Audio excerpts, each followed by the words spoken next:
Friends ఈరోజు మన కొత్త అప్డేట్తో మేము ముందుకు వచ్చాము. ఇది మనం చెప్పుకోబోయేది ఆర్పిఎఫ్ రైల్వే డిపార్ట్మెంట్ సంబంధించిన రిక్రూట్మెంట్ పడింది. ప్యాటర్న్ పాలసీస్ ఇవి లాస్ట్ టైం ఎవరైతే టెక్నీషియన్స్కి రైల్వే అప్రెంటిస్షిప్కి పెట్టుకున్న అదే లోకో పైలట్కి పెట్టుకున్నారో వాళ్ళైతే దీనికి సింపుల్గా అప్లికేషన్కి ఎలిజిబిలిటీ ఉంది. రిజిస్ట్రేషన్ చేయక్కర్లేదు. మళ్ళీ రిజర్వేటివ్ పాస్వర్డ్తోనే మనం లాగిన్ అయిపోవచ్చు. ఫోన్ నెంబర్ అది తొలిచిన పాస్వర్డ్తోనే. అలా కొత్తగా అప్లై చేసుకుంటున్న వారికి పాత లింక్ ఆల్రెడీ ఉంది, పాత వీడియో చేశాను, అది డిస్క్రిప్షన్ ఉంచుతాను. ఆ విధంగా ఫాలో అవ్వండి.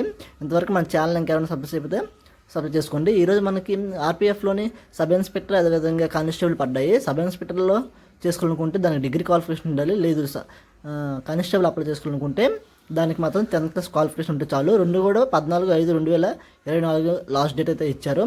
క్లోజింగ్ డేట్ స్టార్టింగ్ 15/4/2024 2 days అవుతుంది.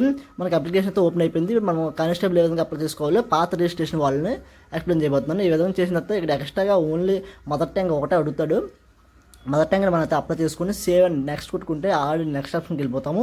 అలా వెళ్ళిపోయిన తర్వాత మనం ఇంతకు ముందు కన్నా మనకి ఏమైనా స్పోర్ట్స్ సర్టిఫికేట్ ఉన్నా, లేకపోతే ఎన్సీసీ ఉన్నా, లేకపోతే మనం అప్రెంటిస్షిప్ సర్టిఫికేట్లు వాళ్ళని లాస్ట్ టైం నోటిఫికేషన్ రాకుండా ఈ నోటిఫికేషన్కి వచ్చినా సరే అది యాడ్ చేసుకోవచ్చు. అదేవిధంగా బ్యాంక్ అకౌంట్ కూడా మార్చుకోవాలనుకుంటే మళ్ళీ మార్చుకోవచ్చు. అదేవిధంగా 10th class qualification already old రిజిస్ట్రేషన్లో ఇచ్చాము, మళ్ళీ యాడ్ చేయాలనుకుంటే అది ఎర్ర చూపిస్తుంది. అంటే ఓన్లీ దీని 10th క్లాస్ క్వాలిఫికేషన్ మాత్రమే యాడ్ చేయాలి, అదర్ క్వాలిఫికేషన్ యాడ్ చేయకూడదు. అండ్ నెక్స్ట్ కొట్టిన తర్వాత ఆల్రెడీ ఫోటో సిగ్నేచర్ కింద ఆప్షన్ కింద వెళ్ళిపోతాం. మనం ఒకటి ఫోటో అప్లోడ్ చేసేటప్పుడు అయితే మాత్రం జాగ్రత్తగా అప్లోడ్ చేయాలి. లేకపోతే మన అప్లికేషన్ అయితే వాళ్ళు తీసుకోరు, క్లోజ్ చేస్తారు. ఆ అప్లికేషన్ కూడా రిజెక్ట్ అయిపోతుంది. మనం ఫోటో అప్లోడ్ చేసినప్పుడు బ్యాక్గ్రౌండ్ కలర్ వైట్ అయి ఉండాలి. అదేవిధంగా కింద మనం ఫోటో ఎప్పుడు తీసామని డేట్ అనేది మెన్షన్ చేయాలి.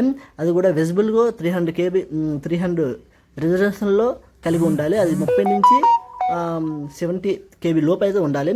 అదేవిధంగా సిగ్నేచర్ కూడా సేమ్ అదే 30 నుంచి 70 KB ఉండాలి. ఇలా చేసిన తర్వాత సబ్మిట్ కొట్టిన తర్వాత శ్రీకాకుళం ప్లేస్ ఇచ్చి అంతా ఒకసారి మనం చూసుకోవాలి. లాస్ట్ టైం రిజిస్ట్రేషన్కి టైంకి రిజిస్ట్రేషన్కి ఏదైనా డిఫరెంట్ ఉంటే చేంజ్ చేసుకోవడానికి ఇప్పుడే అవకాశం ఉంటుంది. మళ్ళీ తర్వాత ఇస్తారు, కానీ దానికి ఎక్స్ట్రా అమౌంట్ పే చేయాల్సి ఉంటుంది. ఈ విధంగా సబ్మిట్ చేసి పేమెంట్ ప్రాసెస్లోకి అయితే వెళ్ళిపోతాం. పేమెంట్ ప్రాసెస్కి వెళ్ళిపోయిన తర్వాత మనం ఈ విధంగా పే నౌ అని కొడతాం. పే నౌ అని కొట్టిన తర్వాత సేవ్ అండ్ ప్రొసీడ్ అని కొడితే మనకు ఆల్రెడీ పేమెంట్ ప్రొసీజర్కి వెళ్ళిపోతాం. అక్కడ మనకు యూపీఐ కావాలంటే UPI, net banking, debit card అన్నీ ఇస్తారు. మనం యూపీఐ అయితే ఎంచుకున్నాము. ఓకే, ఈ విధంగా పేమెంట్ చేసుకోవచ్చు. ఎవరికైనా ఏమైనా డౌట్స్ ఉంటే డిస్క్రిప్షన్లో నెంబర్ ఉంటుంది, మెయిల్ ఐడి ఉంటుంది. అదేవిధంగా ఈ వీడియో డిస్ప్లే మీద కూడా నెంబర్ ఉంటుంది.